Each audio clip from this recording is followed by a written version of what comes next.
Christmas night, he found her sleeping in the hayloft with her baby, and everything changed. The barn door swung open and Jake Miller's hand dropped to his revolver. Lamplight revealed a woman curled in the hayloft, arms wrapped around a baby. She was shivering violently, clothes torn and muddy, dark hair matted with straw. When the infant whimpered, her eyes snapped open. Terror filled those green eyes as she scrambled backward, clutching the child tighter. Jake raised his hands slowly, palms out. She looked young, maybe 25, her face gaunt and bruised. The purple mark on her cheek was fresh. "Easy now," Jake said quietly. "I won't hurt you." The baby's cry grew weaker, more desperate. Jake had been alone on this ranch for 3 years, ever since his wife died in childbirth.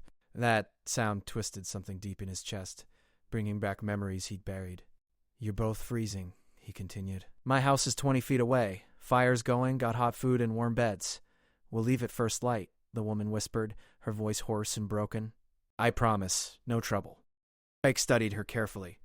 No wedding ring. Scraped knuckles. Someone was hunting her. He could see it in the way she flinched, the way her eyes darted to the barn door like she expected devils to burst through. "It's Christmas Eve," Jake said. "Nobody spends Christmas in my barn. Come on." The baby's cries intensified. The woman hesitated, then nodded. Jake climbed the ladder and helped her down, careful with the infant. Up close, he saw the baby was tiny, maybe weeks old. The blanket was threadbare and filthy. They crossed the frozen yard quickly. Inside, warmth hit them like a wall. The woman sagged, and Jake caught her elbow. She flinched but didn't pull away. "Sit." He pointed to the chair by the fire. Her legs gave out as she collapsed into it. The baby's cries softened to weak mewls. Jake grabbed a clean blanket and draped it over them both. "What's your name?" he asked, ladling stew from the pot on the stove. "Katie," she said after a long pause. "Katie Barnes." "This is Lucy." She adjusted the blanket. Lucy had wispy blonde hair and unfocused blue eyes. She looked half-starved. Jake handed Katie the bowl and watched her devour it like she hadn't eaten in days. When she finished, he refilled it without a word. "When did you last eat?" he asked. 2, maybe 3 days ago." Katie looked down at Lucy. "I've been feeding her, but my milk's drying up." "Drink, eat, we'll sort the rest tomorrow." Tears spilled down Katie's cheeks. "Why are you helping us?" Jake stared into the fire, avoiding her eyes. "Because it's right." But he knew it was more than that. Something about this broken woman and her baby had awakened feelings he thought died with his wife. He didn't know her story yet, didn't know what demons chased her through the winter night. But watching her hold Lucy close, gratitude and fear warring in her expression, Jake knew one thing with absolute certainty. Everything was about to change. Katie finished eating and set the plate down. Lucy slept in her arms, breathing softly. The fire's warmth made Katie's eyelids heavy, but she fought it. Trust was a luxury she couldn't afford anymore. Jake returned with blankets and a pillow.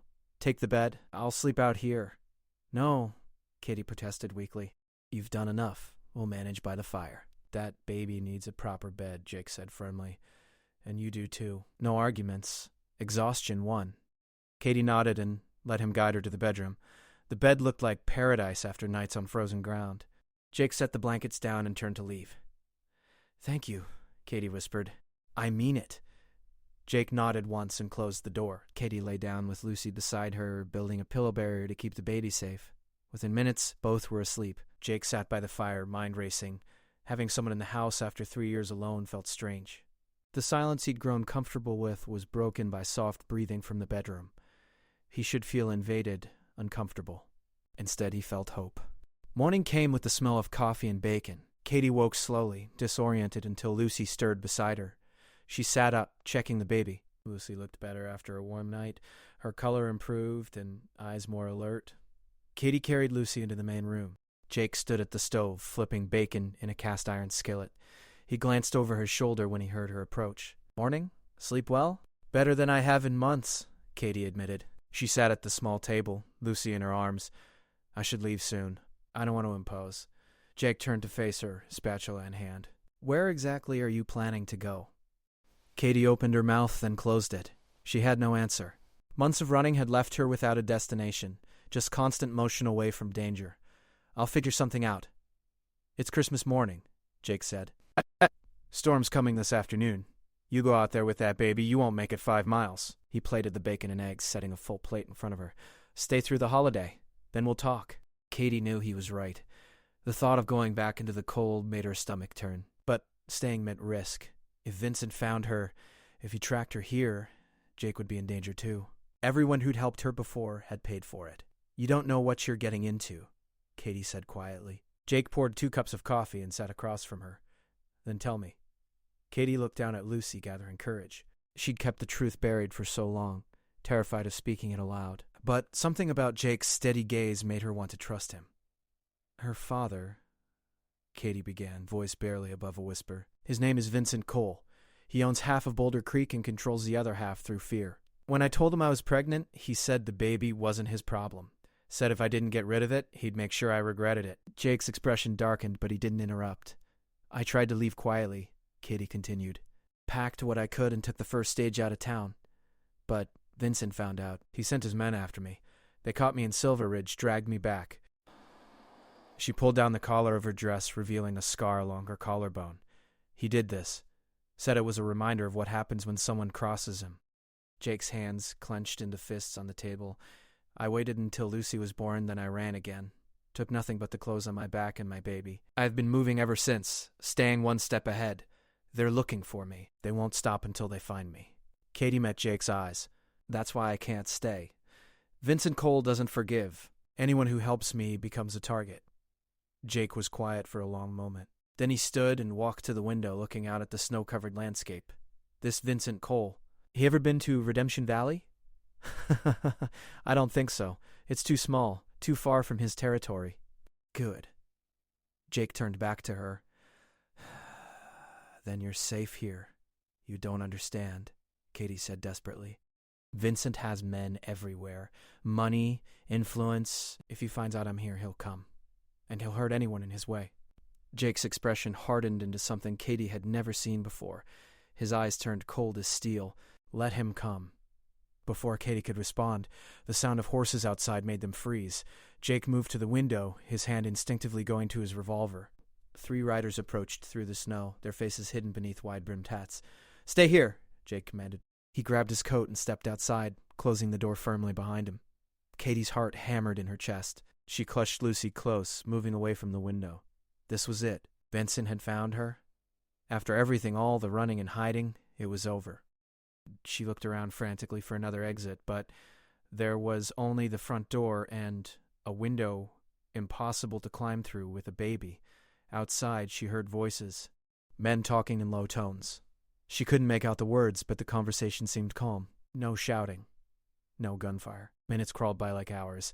Finally, the door opened and Jake stepped back inside, stamping snow from his boots. Just neighbors, he said, reading the terror on her face. Henderson's from the next ranch over. Came to wish me Merry Christmas and invite me to dinner tonight. I told them I had company. Katie sagged with relief, her legs nearly giving out. Jake caught her arm and guided her back to the chair. You're safe here, he said again, more gently this time. I promise you that. You can't promise that, Katie whispered. You don't know what Vincent is capable of. Maybe not, Jake agreed. But I know what I'm capable of. And I'm telling you right now, nobody's taking you or that baby from this house, unless they go through me first. Katie searched his face, looking for doubt or hesitation. She found none. Jake Miller meant every word. For the first time in months, Katie felt something other than fear. She felt protected. Why? She asked. Why would you risk everything for strangers? Jake looked at Lucy, sleeping peacefully. His expression softened, and Katie saw old pain in his eyes. Because I know what it's like to lose everything. And I'll be damned if I stand by and watch it happen to someone else when I can stop it. He didn't elaborate, and Katie didn't push. They spent Christmas Day in quiet companionship.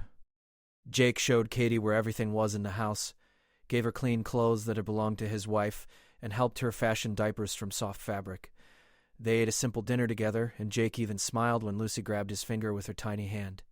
That night, after Katie and Lucy had gone to bed, Jake sat by the fire cleaning his guns. He had a Spencer rifle, 2 Colt revolvers, and a shotgun. All were well maintained and ready. If Vincent Cole's men came looking, they'd find more than they bargained for. Jake had told Katie he knew what it was like to lose everything. What he hadn't told her was how it happened. 3 years ago he'd been different. Happier. Full of hope. Then influenza swept through the valley, taking his pregnant wife and unborn son in days. The grief nearly destroyed him. He'd spent the first year drunk, barely keeping the ranch running. The second year, he'd sobered up but remained hollow inside. The third year, he'd accepted this was his life now, alone, empty, waiting for his own end, until tonight. Until a desperate woman and her baby stumbled into his barn and reminded him what it felt like to have purpose, to protect someone, to matter. The storm hit 2 days after Christmas, just as predicted. Snow fell in thick sheets, turning the world outside into a wall of white. Jake checked on the horses and livestock every few hours, making sure they had enough feed and water. Katie helped where she could, though he insisted she stay inside where it was warm. During those long, snowbound days, they talked. Katie told him about her childhood in Missouri, how her parents died when she was young, leaving her to fend for herself. She'd worked as a seamstress in Boulder Creek, quiet and invisible, until Vincent Cole noticed her. He'd been charming at first, buying her gifts, taking her to dinner. By the time she realized what kind of man he really was, it was too late. Jake shared his own story, though it took him longer to find the words. He told her about Margaret, his wife, and how they'd built this ranch from nothing. How she'd been so excited about the baby, knitting tiny clothes and singing to her swollen belly, how he'd held her hand as the fever took her, powerless to save either of them. "I'm sorry," Katie said softly. "I can't imagine that kind of pain." "You're living your own kind of hell," Jake replied. "Different, but just as hard." On the third day of the storm, Lucy developed the fever. Katie noticed it first, the way the baby felt hot to touch, how she refused to nurse and cried weakly. Panic seized Katie's heart. She'd seen babies die from fever before. Without a doctor, without medicine, there was so little she could do. Jake didn't hesitate. He bundled up and rode through the blizzard to the Henderson Ranch, returning hours later with Martha Henderson, the valley's unofficial midwife and healer. Martha took one look at Lucy and got to work, boiling water, mixing herbs, showing Katie how to keep the baby cool without chilling her. For 2 days and nights they fought for Lucy's life. Katie barely slept, holding her daughter, singing to her, begging her to fight. Jake stayed close, bringing fresh water, stoking the fire, doing whatever Martha needed. On the second night, Lucy's fever broke. The baby opened her eyes and let out a strong, healthy cry that made Katie sob with relief. Martha packed up her things the next morning. "She'll be fine now," the older woman said, patting Katie's hand. "You did good." Most mothers would have panicked. As Jake walked Martha to the door, the older woman paused. "That's Vincent Cole's woman, isn't it? The one he's been looking for." Jake's expression didn't change. "I don't know what you're talking about." Martha studied him for a long moment, then nodded slowly. "My mistake. Must have been thinking of someone else." She pulled on her gloves. "Word of advice, though, if I were hiding from a man like Vincent Cole, I'd make sure I had friends watching my back. Good thing you've got plenty of those around here." After Martha left, Jake stood at the window, watching her ride away. The storm had passed, leaving everything covered in fresh snow. It was beautiful and peaceful, but Jake knew better than to be fooled. Martha's warning had been clear. Vincent Cole was looking for Katie, and people knew about it. It was only a matter of time before someone connected the dots. Jake turned from the window to find Katie standing in the bedroom doorway, Lucy asleep in her arms. "I heard," she said quietly. "We should go. Tonight, before anyone else figures it out." "And go where?" Jake asked. "You're barely recovered from the journey that brought you here. Lucy just fought off a fever. You wouldn't make it 10 miles in this cold." "Then what do we do?" Jake crossed the room to stand in front of her. "We get ready, we prepare, and when Vincent Cole's men come, if they come, we make sure they regret it." Katie's eyes widened. "You can't fight Vincent's men." "There'll be too many. I told you before, I have friends here." Martha wasn't just making conversation. The people in this valley, they look out for each other. Vincent Cole might have money and hired guns, but we have something better: loyalty and home ground. Over the next week, Jake made his preparations. He visited each ranch in the valley, speaking quietly with the men. He didn't tell them everything, just enough. There was a woman in trouble, running from a dangerous man. If trouble came looking, would they stand with him? Every single one said yes. The Hendersons, the Carlsons, the Davies family, old Pete Morrison, who lived alone in the cabin by the creek. All of them had seen hard times. All of them had been helped by neighbors when they needed it most. That was the way of things in Redemption Valley. You didn't ask questions. You just helped. Jake returned home each evening to find Katie caring for the house, cooking meals, mending his clothes. Lucy grew stronger every day, putting on weight, smiling at sounds and faces. The house felt alive again in a way it hadn't in years. One night, After Lucy was asleep and they sat by the fire, Katie looked over at Jake. "Why are you really doing this? Don't tell me it's just because it's right." Jake took a long time to answer. "When Margaret died, I thought my life was over. I had nothing left to live for, nothing to protect. I was just existing, waiting for my time to run out." He met her eyes.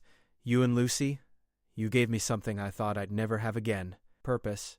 A reason to get up in the morning that's more than just habit." Katie's breath caught. "Jake, I can't be a reason. That's not fair to either of us. What happens when this is over? When Vincent gives up or we find a way to stop him? What then?" "I don't know," Jake admitted. "But I know I'd rather face an uncertain future with you here than go back to the empty life I had before. That's the truth, Katie." Before Katie could respond, the sound of breaking glass shattered the quiet. Something crashed through the window, rolling across the floor. Jake lunged for it, recognized what it was, and grabbed Katie, pulling her down behind the heavy wooden table. The explosion wasn't large, but it was enough. Smoke filled the room, acrid and choking. Outside, men shouted. Horses whinnied. Jake heard the distinctive sound of guns being cocked. "Stay down," he commanded. He crawled to the bedroom, checking on Lucy. The baby was crying but unharmed, protected by the walls.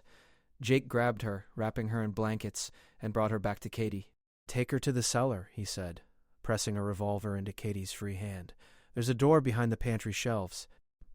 Get down there and don't come out unless you hear my voice. If anyone else tries to get in, you shoot first. Understand?" Katie nodded, her face pale but determined. She took Lucy and the gun, disappearing into the smoke. Jake heard the cellar door close and allowed himself one moment of relief. He grabbed his rifle and moved to the window, careful to stay out of sight. 4 men on horseback circled the house, torches in hand.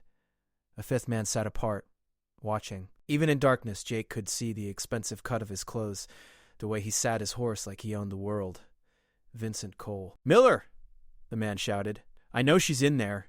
Send out Katie Barnes and the baby, and we'll leave peacefully. You have my word." Jake didn't bother responding.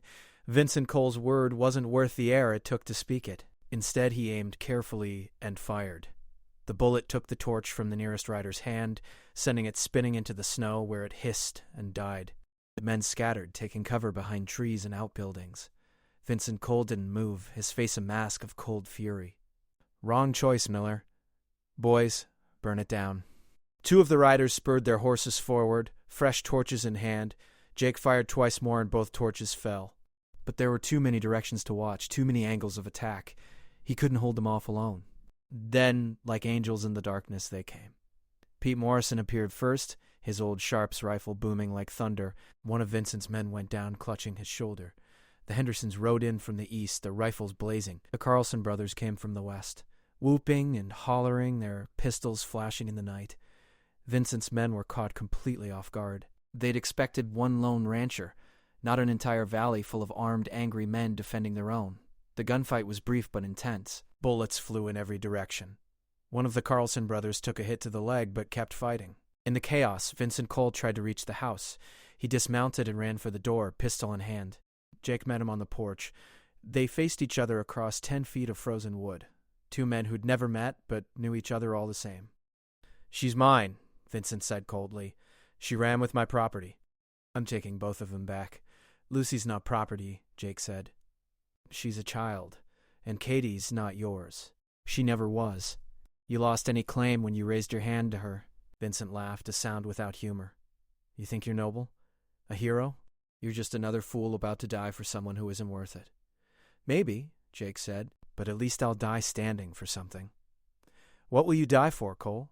Money? Pride? Your own ego?" Vincent's face twisted with rage. He raised his pistol, but Jake was faster. 3 years of grief and loneliness poured into that single shot.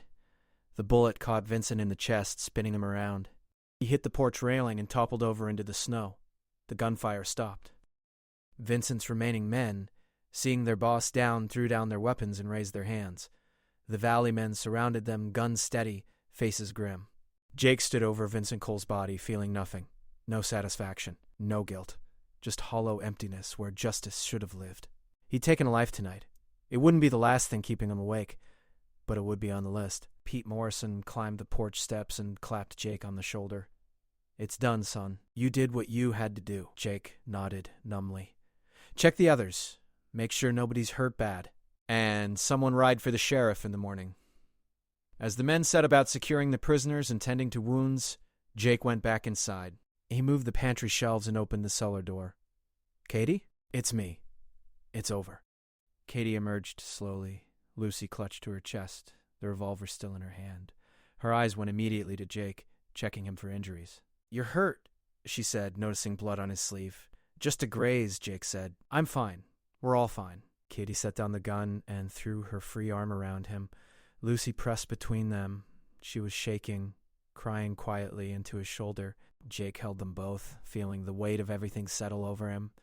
Vincent? Katie asked. Dead. She pulled back to look at him, searching his face. Whatever she saw there made her eyes fill with fresh tears. I'm so sorry you had to do that. Don't be, Jake said. He made his choices. I made mine. And I'd make the same one again if it meant keeping you and Lucy safe. The sheriff arrived 2 days later with a deputy and a lot of questions. Jake, Katie, and the other Valley men told their story. The physical evidence backed them up. Vincent's men, hoping for leniency, confirmed everything. Vincent Cole had tracked Katie Barnes to Redemption Valley with intent to harm her and kidnap her child. Jake Miller and his neighbors had defended her. Clear-cut self-defense. The sheriff took statements, collected the prisoners, and left. Before he rode out, he pulled Jake aside. Cole had a lot of enemies back in Boulder Creek. People too scared to speak up while he was alive. With him gone, they're talking now. 3 other women he threatened. 2 men he had beaten nearly to death. Evidence of extortion going back 5 years. The sheriff shook his head. You did the world a favor, Miller. Easy to say, harder to do. But as days passed and life in the valley returned to normal, Jake found the weight on his conscience growing lighter. He'd protected someone who needed protection. He'd stood up to a bully. Maybe there was nobility in that after all. Katie stayed, of course.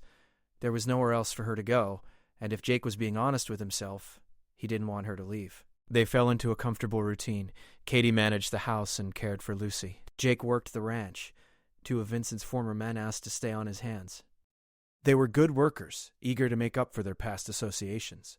Winter gave way to spring. The snow melted, revealing green grass and wildflowers. Lucy grew, reaching for everything, babbling in baby talk, lighting up whenever Jake came into the room. He taught her to clap her hands, to play peekaboo, to laugh at silly faces, things he would have done with his own child if he'd been given the chance. Katie watched it all with a mixture of joy and uncertainty. One evening, as they sat on the porch watching the sunset, she finally voiced what had been bothering her. Jake, what are we doing here? What do you mean? I mean, us. This. She gestured at the house, the ranch, the life they'd built together. I live in your house. I care for your home. We raised Lucy together, but we're not married. We're not even courting, not really. What do people think? I don't care what people think, Jake said honestly. Do you? Katie was quiet for a moment. I care what you think. I care about what this means. Are we just 2 people sharing space until something better comes along? Or is this something more? Jake turned to face her fully. The sunset painted her face in shades of gold and pink, and he realized with sudden clarity that he'd fallen in love with her somewhere between that first night in the barn and now. It hadn't been dramatic, no lightning bolt, just slow, steady growth until one day he couldn't imagine his life without her. I think, he said slowly, that I'd like this to be something more, if you want that too. Katie's eyes widened. Jake Miller, is that a proposal? It's a terrible one if it is, Jake admitted. I should have flowers. A ring. Better words. But yes, I suppose it is. Katie Barnes, will you marry me? Will you let me be a father to Lucy and maybe someday give her brothers and sisters? Will you build a life here with me? Tears streamed down Katie's face, but she was smiling. Yes, yes to all of it. Jake kissed her then, gentle and sweet, the promise of better days sealed between them. Lucy, playing with a wooden horse on the porch boards, clapped her hands and laughed, not understanding but happy anyway. They were married in June by the Valley preacher with the whole community in attendance. Martha Henderson cried through the whole ceremony. Pete Morrison got drunk at the reception and gave a rambling speech about how he'd known from the start that Jake and Katie were meant to be. The Carlson brothers played fiddles while couples danced in the barn. It was the happiest day of Jake's life. Standing there with Katie's hand in his, Lucy in Martha's arms, watching with wide eyes, surrounded by friends who'd become family, Jake felt the last pieces of his broken heart click back into place. Life wasn't perfect. The ranch had hard years and good years.